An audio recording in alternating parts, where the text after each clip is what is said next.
Hai Hyums, tahukah kamu film Hak yang terinspirasi dari kisah nyata? Film ini bukan sekedar drama, ia terinspirasi dari kisah nyata seorang perempuan bernama Syah Bano yang pada tahun 1080-an berani melawan patriarki dan menuntut haknya sebagai manusia. Pernahkah kamu membayangkan satu orang biasa tanpa kekuasaan, tanpa nama besar bisa mengguncang hukum sebuah negara? Di India, pada tahun 1080-an, hidup seorang wanita sederhana bernama Syah Bano. Ia adalah seorang ibu rumah tangga. Puluhan tahun mengabdi pada keluarga, setia pada suaminya membesarkan 5 orang anak, 3 putra dan 2 putri.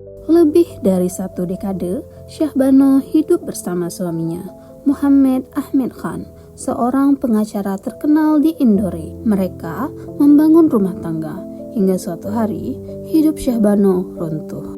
Suaminya menikahi perempuan yang lebih muda dan menalak Syah Bano. Awalnya, Khan masih mengirimkan nafkah sebesar 200 rupiah per bulan.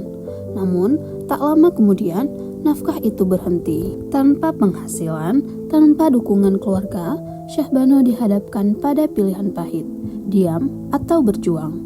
Dan ia memilih berjuang. Ia pergi ke pengadilan mengajukan tuntutan nafkah berdasarkan pasal 125 KUHP India, pasal sekuler yang berlaku untuk semua warga negara tanpa memandang agama.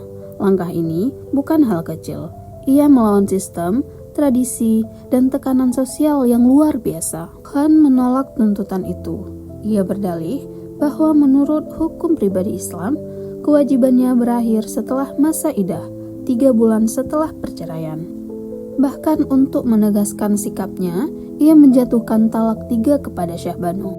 Kasus ini bergulir dari pengadilan ke pengadilan, hingga akhirnya sampai ke Mahkamah Agung India. Saat itu, India terbelah. Kasus Syah Bano menjadi cermin konflik antara agama, hukum, dan keadilan. Banyak orang menyuruhnya diam dengan kata-kata, "Ini sudah takdir perempuan, jangan melawan adat, terima saja." Ia dihina, diserang, dijadikan bahan perdebatan nasional. Namun Syah Bano tetap berdiri karena ia percaya satu hal, keadilan bukan hanya milik orang yang kuat. Pada tahun 1985, Mahkamah Agung India akhirnya memutuskan untuk mendukung Syah Bano. Pengadilan menegaskan bahwa seorang perempuan berhak mendapatkan nafkah demi hidup yang layak dan bermartabat. Mahar bukan pengganti nafkah seumur hidup. Dan hukum negara berdiri di atas perbedaan keyakinan. Namun kemenangan itu